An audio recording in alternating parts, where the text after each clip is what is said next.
Olá, queridos alunos. Eu sou a professora Mariana Maia e essa aula é sobre a história do cinema brasileiro. Em 1896, acontece a primeira exibição de um filme na cidade do Rio de Janeiro e no ano seguinte é aberta a primeira sala de cinema. Os irmãos italianos Pascoal e Afonso Segreto são considerados os primeiros cineastas no país, pois fizeram gravações da Baía de Guanabara no ano de 1898. No início, era difícil fazer e ver cinema no Brasil, mas depois, no início do século XX, com o surgimento da primeira usina elétrica, as salas de cinema se espalham pelo país. No início, os filmes eram todos documentários, mas em 1908, o cineasta luso-brasileiro Antônio Leal faz o primeiro filme de ficção, Os Estranguladores. Após a Primeira Guerra Mundial, ocorre uma crise no cinema brasileiro, pois o território nacional é dominado pelas produções hollywoodianas. Mesmo assim, é na década de 1930 que é criado o primeiro estúdio cinematográfico no Brasil, o Cinédia. Na década de 1940, é criado um gênero cinematográfico no Brasil, as chanchadas, que são filmes musicais, cômicos e de baixo orçamento. As chanchadas se tornaram um gênero cinematográfico muito popular no Brasil, principalmente por causa da companhia de cinema Atlântida. Ergue-te, belo sol, mata de inveja a lua pálida de tristeza. Ai de mim. Ela falou. Fala de novo, o anjo esplendoroso. Mas o que é que eu vou falar, Romeu? Fala qualquer coisa. Não fica aí bancando a velhinha. Os atores mais importantes dessa companhia de cinema foram Oscarito, Grande Otelo e Anselmo Duarte. Em 1949, é criado o Estúdio Vera Cruz, que tinha como padrão o cinema norte-americano, buscando a mesma sofisticação. O ator mais importante da Vera Cruz foi Mazzaropi, que foi considerado o Charlie Chaplin brasileiro. Infelizmente, a Vera Cruz foi à falência.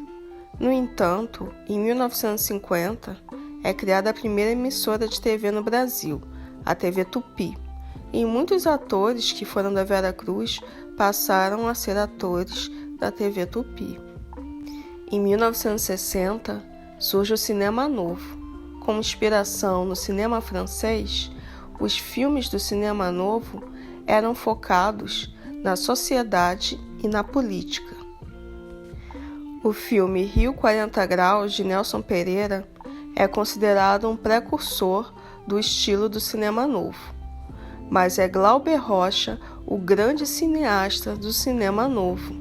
Ele produziu filmes como Deus e o Diabo na Terra do Sol e O Dragão da Maldade contra o Santo Guerreiro.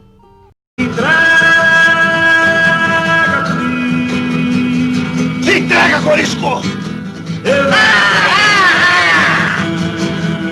não me entrego ao tenente, me entrego só na morte, de parabéns na mão. Se entrega! Eu não me entrego só na morte, de parabéns na mão. Mais fortes são os poderes do povo! Na década de 1970, surge o cinema marginal, também chamado de Udgrude. As maiores produtoras desse tipo de filme foram as Boca do Lixo em São Paulo e Bel Air Filmes no Rio de Janeiro. O cinema marginal tinha conexão com o movimento da contracultura, com ideologias revolucionárias e também com o movimento do tropicalismo. Nessa época, no Brasil, estava vigorando o regime militar, que censurou grandemente esses filmes. Um dos filmes de maior destaque dessa época foi O Bandido da Luz Vermelha, dirigido por Rogério Sgarzella. Em 1869, é criada a primeira empresa brasileira de filmes, a Embrafilmes. Ela tinha apoio do governo militar e, de certa forma, algumas de suas produções refletem a ideologia dos militares. No entanto, foi uma importante empresa brasileira que incentivou a produção de filmes nacionais. Ela durou até 1982. Nos anos de 1970, na cidade de São Paulo, incentivadas pelo movimento da Boca do Lixo, são criadas também produções de baixo custo denominadas pornochanchadas. Elas eram inspiradas pelo cinema cômico italiano e tinham um forte teor erótico. Ainda na década de 1970, podemos destacar o filme Dona Flor e seus dois maridos, do cineasta Bruno Barreto, que fez enorme sucesso. Nos anos de 1980, estabelece-se uma crise no cinema brasileiro. É a época do fim da Embrafilmes e do surgimento do videocassete. Nesse período, se tornou muito difícil produzir filme no Brasil. Na segunda metade da década de 1990, nós temos o cinema de retomada, quando o Brasil volta a produzir filmes importantes no mundo inteiro. Destacam-se nessa época o filme Carlota Joaquina, Princesa do Brasil, de Carla Camurati. Em 1995, é produzido o filme O Quatrilho, de Fábio Barreto, que é indicado inclusive ao Oscar. Destaca-se também O Que É Isso, Companheiro, de 1997, de Bruno Barreto. Em 98, temos o filme Central do Brasil, de Walter Salles, que também é indicado ao Oscar. A partir dos anos 2000, o cinema brasileiro é reconhecido internacionalmente. Podemos destacar nesse período alguns filmes, como Cidade de Deus, de 2002, de Fernando Meirelles, Carandiru, de 2003, de Hector Babenco, Tropa de Elite, de 2007, de José Padilha, e Enquanto a Noite Não Chega, de 2009, de Beto Souza e Renato Falcão. Em 2015, temos ainda a produção Que Horas Ela Volta, de Ana Mui Laerte. Hoje no Brasil, temos uma produção intensa de filmes longas-metragens e temos salas de cinema espalhadas por todo o país. Também podemos destacar a produção dos muitos filmes curtas-metragens. Muitos filmes de baixo orçamento que democratizam o fazer de cinema no Brasil.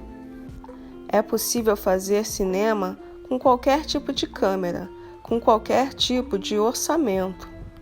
Os filmes curta-metragens podem ser assistidos nos diversos festivais de cinema espalhados por todo o país.